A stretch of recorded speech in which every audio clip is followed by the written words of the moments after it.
Is it the truth? Is it fair to all concerned? Will it build goodwill and better friendships? Will it be beneficial to all concerned?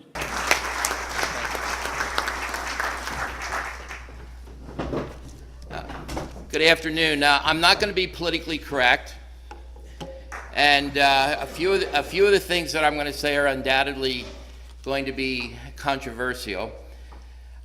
Just out of curiosity, I know there's one gentleman here that's been to Auschwitz. Anyone else in the audience been to Auschwitz? Okay, a good number. That's impressive. I would like to thank my good friend John Espenshade for setting this up. We've been talking about this for a long time, and of course, when you needed me because your previous speaker could not come, he asked me to step in, and I was very happy to do that.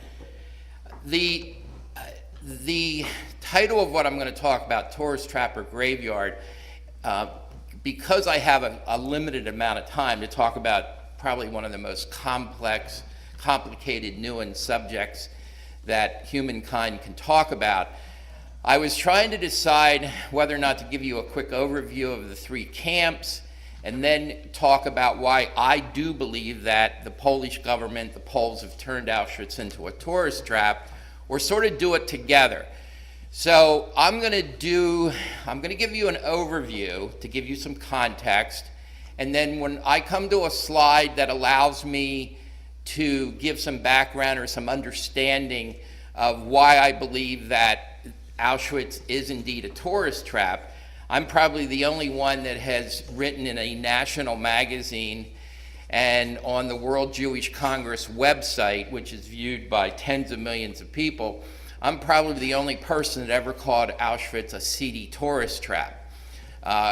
Because I am not an academic, because I am not what I call a part of the Holocaust industrial complex, I have the ability to be more outspoken. That also is a problem for me because I don't have doctor in front of my first name or PhD at the end. So it's very difficult for me to have a lot of credibility within the Holocaust academic or scholarly world, because if you don't have a PhD, you're just not taken seriously. But in a way, because I'm not a part of that world, I can be outspoken. And there are other people around the country and around the world that are also very outspoken about this subject. Very few of them need access to Auschwitz. They don't need access to the experts, the guides, and the physical, the three camps. Because if they would say the things that I would say, their access would be terminated. I can tell you I am persona non grata at Auschwitz, especially with the senior staff. I do plan to get back there hopefully in the next year or two, and I will go there very low key because they do not like what I say and have been saying. In one of my articles, the editor of the magazine gave the museum an opportunity to respond to what I was saying, and the museum spokesman chose to attack me personally. It wasn't about the facts, it was largely a very personal attack on me. So that might give you some idea about the controversy that it's pretty easy to stir up. I'm going to say, I've already said one of the three things that I want to say at the very beginning to give you some understanding of what I believe. I believe that, and again, I'm repeating myself, I do believe that the Poles have turned Auschwitz into a tourist trap. The second thing that I believe very strongly is we cannot understand Auschwitz. We cannot understand Auschwitz. We can study Auschwitz. We can believe that we understand what happens there or happened there. We can look at the process. We can look at facts and figures. But for anyone to say that they understand what took place there or they understand how the victims felt, I think that is completely erroneous. And I have a real problem when I see people give the impression that they somehow understand what happened there. And the third thing, and probably the most controversial, I believe that there's only one reason that you should visit Auschwitz, or really any of the extermination camps, or the concentration camps, and that is to honor the victims. It's not about you. I get sick and tired of reading these accounts of people that go there, and it's been a transformational experience for them. Their life has changed. They're a different person. They'll never view life the same way. I think that's bunk. If you're going there for that reason, don't go. Because really what the museum should be, and every focus of the museum should be on remembering the victims and the survivors and their families. It's a memorial. And one of the great concerns that I have is that in a sometimes subtle, sometimes not so subtle way, the museum staff, which is hundreds of people, I mean, it's a big employer in the little town of Oswiecim. They are more and more focusing on the educational nature. They're expanding the Center for Education on the Holocaust. And one last thing, one last sort of larger perspective, and then we'll quickly go through some slides. I believe, and I believe this very strongly, that the Holocaust was a singular event. The Holocaust was a singular event. And the academics call it Holocaust singularity. There's been books, articles, all kinds of things that have been written about by academics and scholars about Holocaust singularity. I believe that the Holocaust that started in 1933 and ended in 1945 was a singular event in world history. There was nothing that you can compare to it before 1933 or after 1945. Now, I know there's at least one or two people in the audience that have spoken to me, and they don't necessarily agree with me on that. So my concern is, and the Holocaust Museum in Washington does this, and the Auschwitz Museum does this, they are now trying to say that we can learn from the Holocaust, that we can learn from Auschwitz, and we can apply those lessons to other genocides and other mass murders and other bad things that are happening around the world. And I just feel very, very strongly that is absolutely incorrect in doing that. Okay, very quickly here.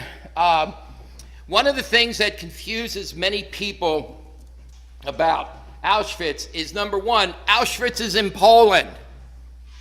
How many of you knew that Auschwitz was in Poland versus Auschwitz is in Germany, right? Well, that's good. You're pretty well informed then. Whenever I've been to Auschwitz several times. I was there 2 years ago for 9 days, for 9 straight days. 7 of those days I attended a very, very intensive school on all things Auschwitz, and I got there 2 days early so I could spend pretty much all the time I wanted in Birkenau. I had spent a lot of time in Auschwitz I.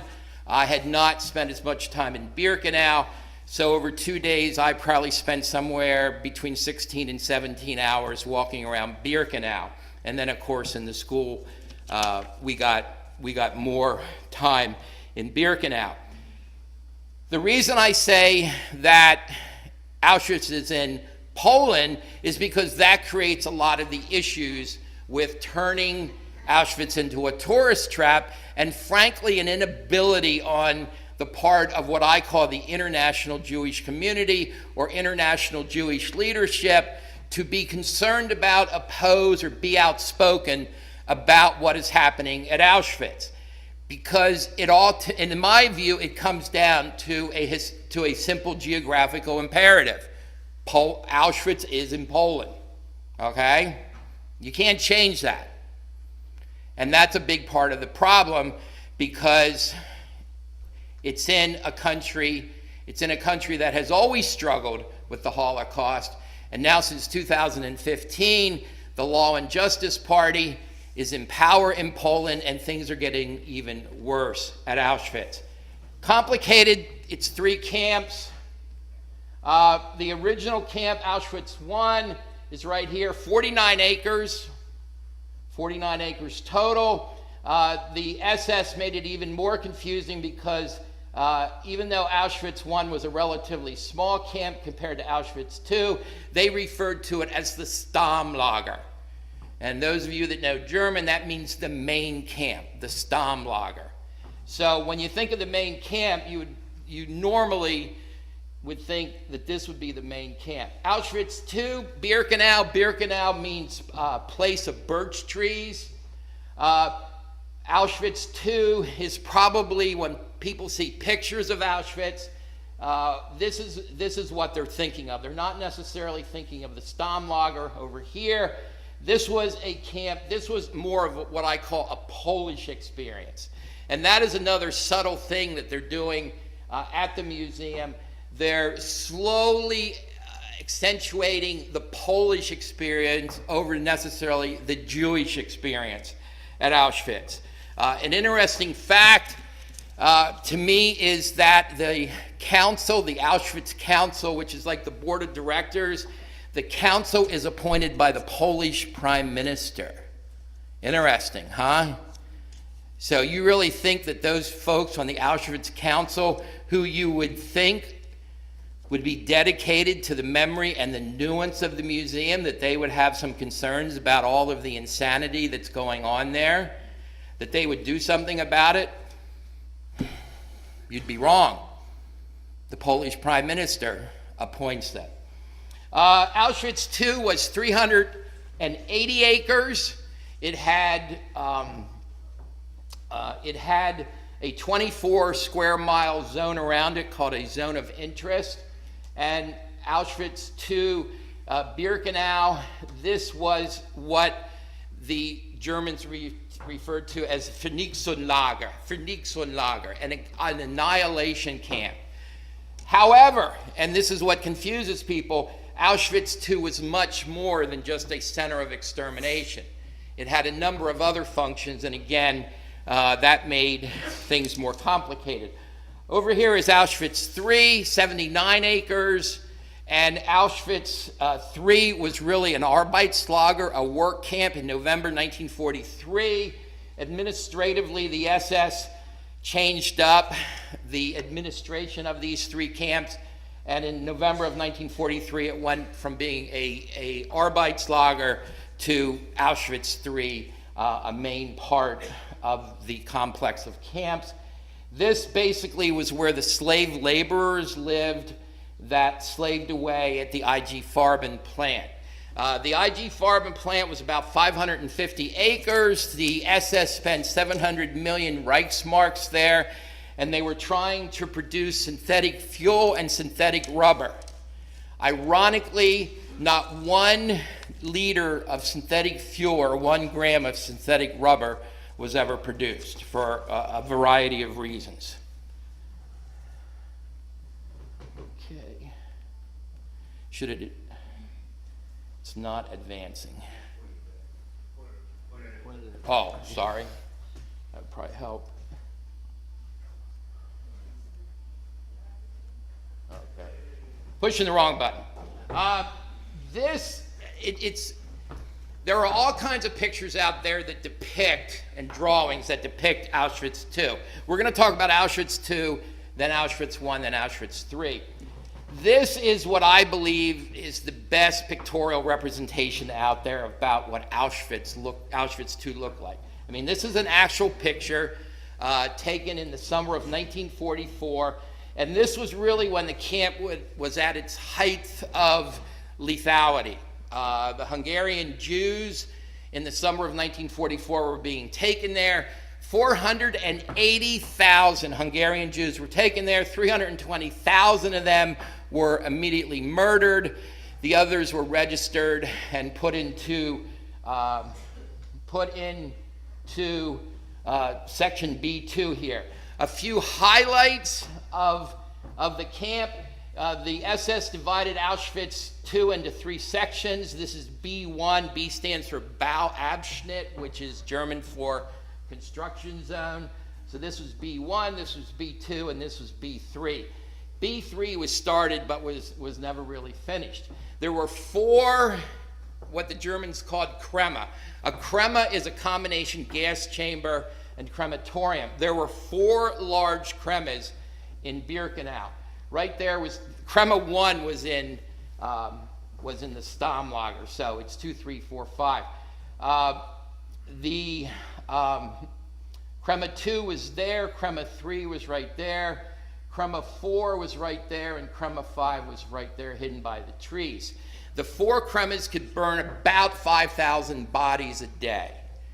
Kremas 2 and 3 could burn about 1,500 corpses a day, and Kremas 4 and 5 could burn around 750 corpses a day.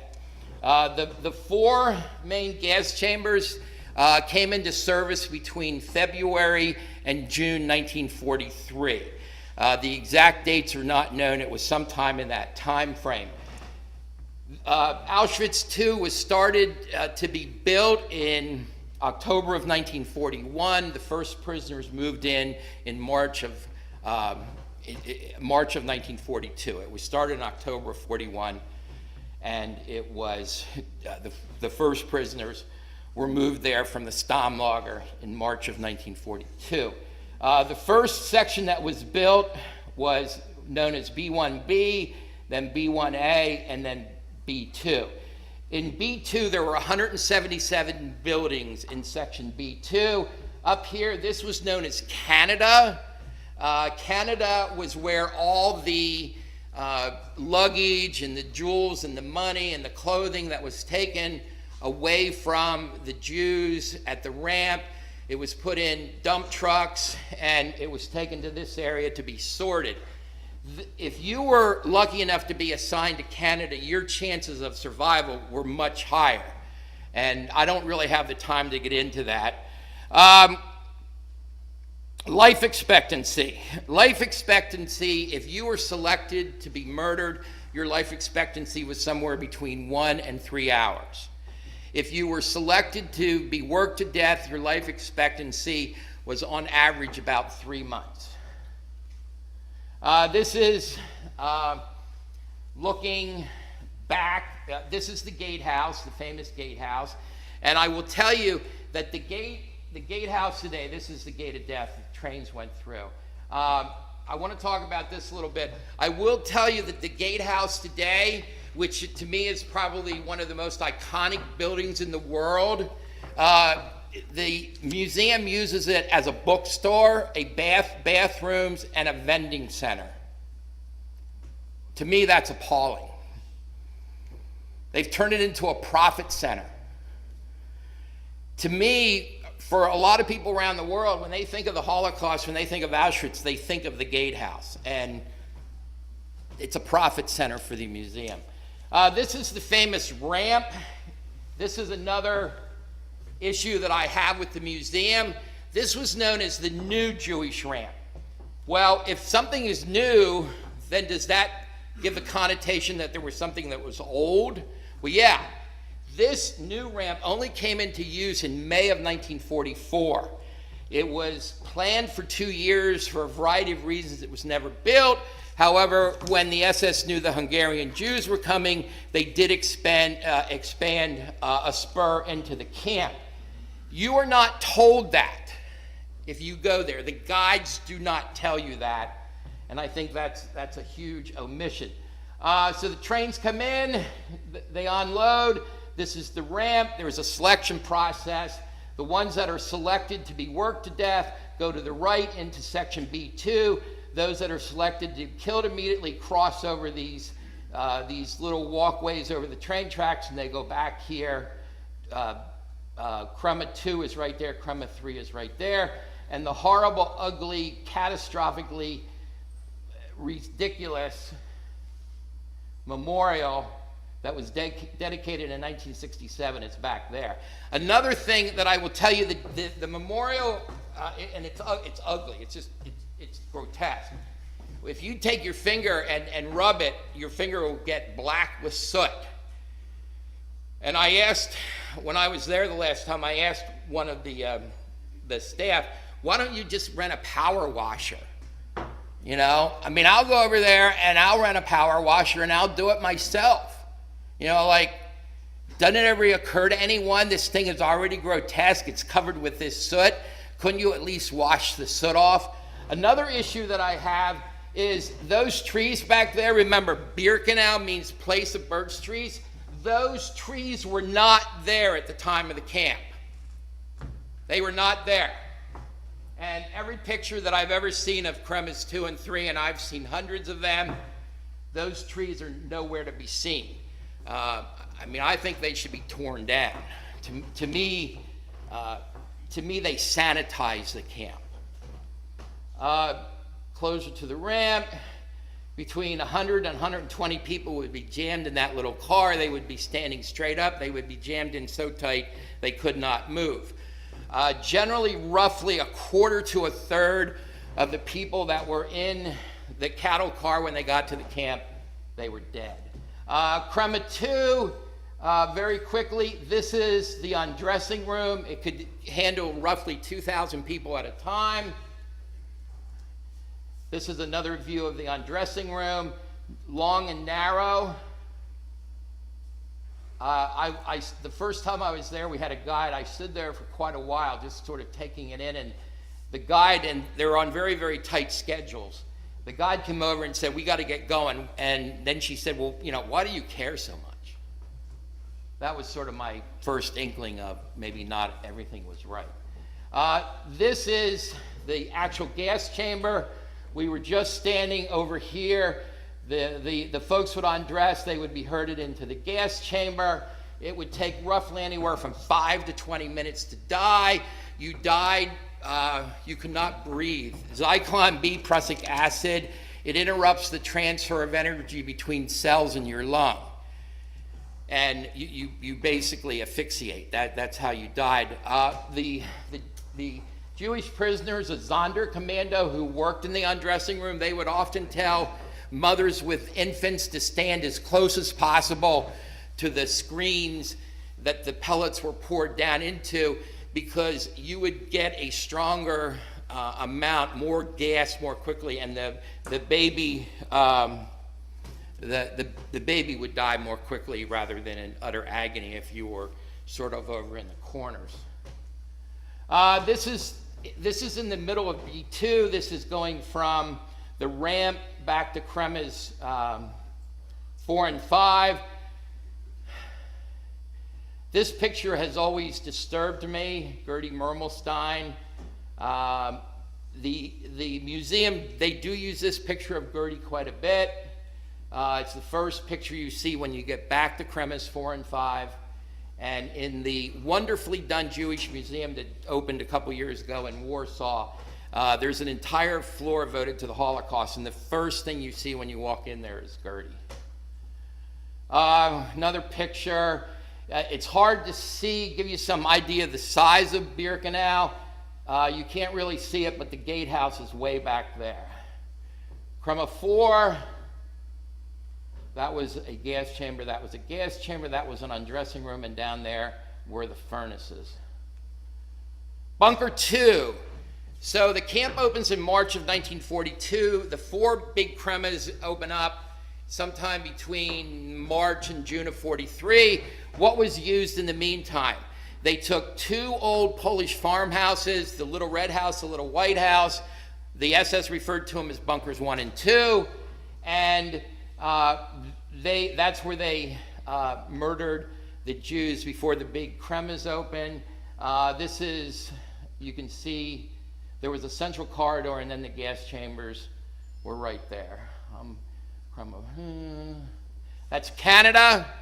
I referred to Canada earlier. If you were assigned there, there was a fairly good chance, or I should say your chances were improved. The 2 most, and this comes from survivors, there were 7,000 survivors of Auschwitz. When the Russians liberated Birkenau On January the 27th, 1945, there were approximately 7,000 people alive in the camps. Many of them subsequently died. One of the reasons we know a fair amount about Auschwitz is because there were survivors. Sleeping area. Okay, real quickly, whirlwind tour of the Stammlager. This is another aerial photograph. That's the original camp. There are 28 blocks and 3 other buildings. There's 31 buildings inside the perimeter. This area out here were workshops. So the Jews and Poles that were in prison here, they would work during the day out here as slave laborers. Today, that is the parking lot.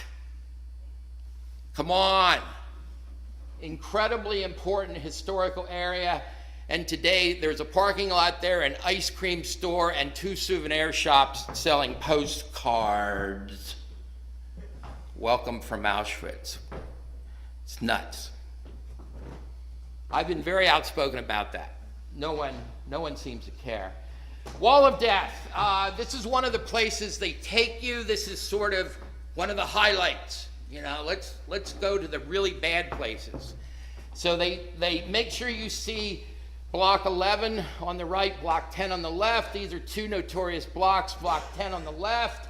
That was where many of the sterilization experiments were performed on women. Note that they have shutters there, so the women inside could not see what was going on out here. This is faux. This is fake. The prisoners called it the screen.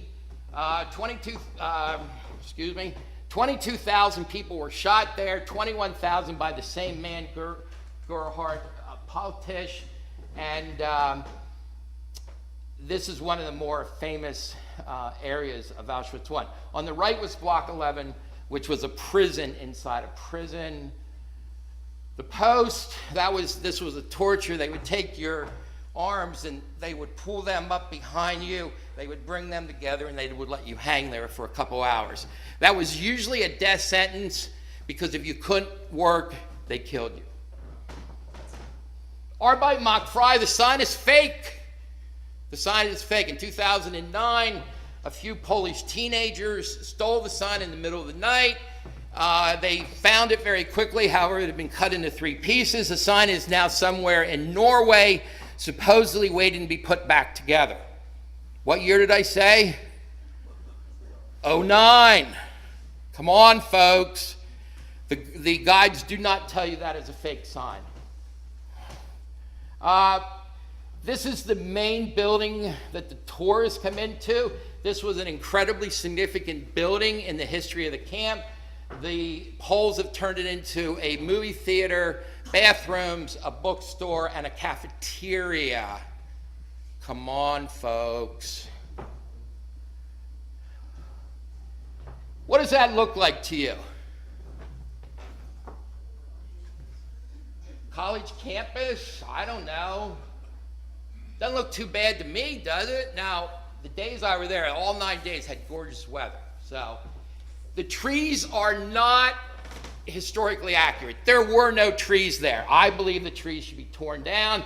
I believe they're allowed to grow because it sanitizes the place. Fake. Roll call square. Quick story. This is where Rudolf Hirsch, the commandant, lived. That home there on the left. This is the famous garden. If you ever saw the movie Sophie's Choice. Quick story. I was standing there taking the picture, and this huge German Shepherd came from the right there and scared me quite a bit. I jumped. The Poles love dogs. Fake. This is sort of the climax of seeing Auschwitz I. You know, it's sort of like everyone's being taken through here. Where's the gas chamber? Where are the ovens? And this is the last thing they take you to. Unfortunately, it's completely fake. They do not tell you that. Auschwitz III, roughly 62 buildings, 79 acres. The only indication that would tell you that you're at Auschwitz III is this little sign right here. If you don't go to Auschwitz III with a professional historian, it's very difficult. There are 7 extant structures today that are still there. That is obviously still there, an air raid shelter. What's prominent in that picture? A Christian cross.